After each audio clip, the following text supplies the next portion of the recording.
संपूर्ण देशाला हादरवणाऱ्या नीट पेपरफुटी प्रकरणाचं महाराष्ट्रातल्या 3 मोठ्या शहरांशी कनेक्शन असल्याचं उघड झालंय। नीटचा पेपर सगळ्यात पहिल्यांदा नाशिकमध्ये फुटल्याचं उघड झालं। या प्रकरणात नाशिक जिल्ह्यातील मूळचा नांदगावचा आणि सध्या नाशिकमध्ये प्रॅक्टिस करणाऱ्या डॉक्टर शुभम खैरनार याला अटक करण्यात आली आहे। या संपूर्ण प्रकरणाचं पुणे कनेक्शनही उघड झालंय। नाशिकमधून अटक केलेल्या तरुणाचा साथीदार पुण्यातल्या वाघोलीत असण्याची शक्यता आहे। धनंजय असं त्याचं नाव आहे। तर लातूर शहराशीही या प्रकरणाचे धागेदोरे जुळलेत। पेपरफुटी प्रकरणात लातूरमधल्या काही क्लासेसची चौकशी देखील सुरू झाली आहे।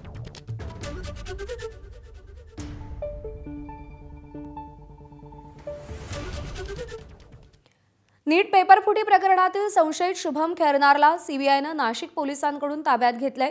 शुभम खैरनारची रात्री उशिरापर्यंत प्राथमिक चौकशी करण्यात आली। सीबीआयचं पथक त्याला घेऊन नाशिकहून मुंबईकडे रवाना झालंय। आरोपी शुभम खैरनारनं 10 लाख रुपयात प्रश्नपत्रिका विकत घेऊन 15 लाखांना विकली असा आरोप आहे। त्यानंतर ही प्रश्नपत्रिका इंस्टाग्राम आणि सोशल मीडियात व्हायरल झाली। शुभम खैरनारचा ट्रान्झिट रिमांड घेऊन सीबीआय दिल्लीला रवाना होणार असल्याची माहिती आहे।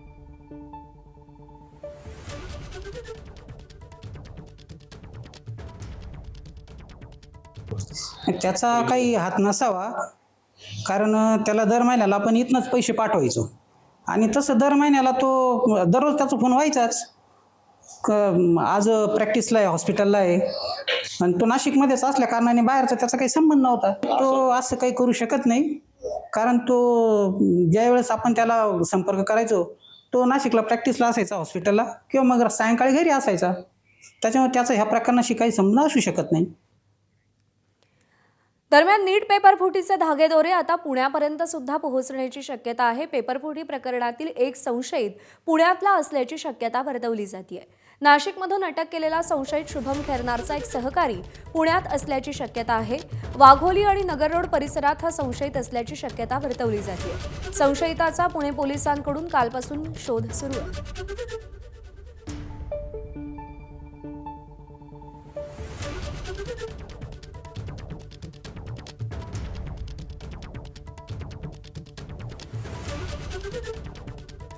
तर नाशिक आणि पुण्यापाठोपाठ नीट पेपरफुटी प्रकरणामध्ये लातूर कनेक्शन समोर येण्याची शक्यता निर्माण झाली असून एका तक्रारीनंतर लातूर पोलिसांनी तपास सुरू केलाय। विशेष म्हणजे संबंधित क्लास चालकाचं नाव मात्र अद्याप उघड करण्यात आलेलं नाही। 12 मे रोजी एका विद्यार्थिनीच्या पालकांनी पोलीस अधीक्षक कार्यालयात प्रत्यक्ष उपस्थित राहून लेखी तक्रार दिली।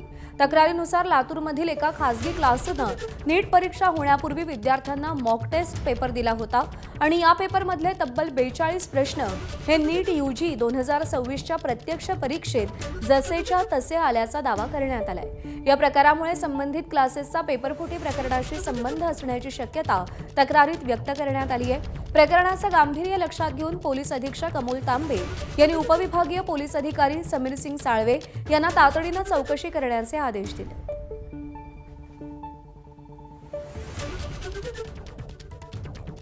दरम्यान नीट परीक्षेची जबाबदारीच एनटीए कडून काढून घ्या अशी याचिका दाखल करण्यात आली आहे। न्यायालयीन देखरेखीखाली नीट परीक्षा घ्या अशी मागणी या याचिकेमध्ये करण्यात आलेली आहे।